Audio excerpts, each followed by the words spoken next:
How to download music from the YouTube audio library as an MP3 file. First, open YouTube in your web browser. Click your profile picture in the top right corner and select YouTube Studio. Once you're inside YouTube Studio, look at the menu on the left and click Audio Library. If you don't see it, expand the sidebar by clicking the menu icon. Now, you'll find a large collection of royalty-free music and sound effects that you can use in your videos. You can browse the library or use the filters to search by genre, mood, artist, duration, or attribution requirements to quickly find the track you need. When you've found a song you like, click the download icon on the right. The track will be downloaded to your computer as an MP3 file and saved to your default downloads folder.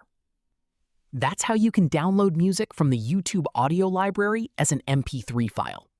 If you found this tutorial helpful, don't forget to like the video and subscribe for more YouTube tips and step-by-step tutorials. Thanks for watching.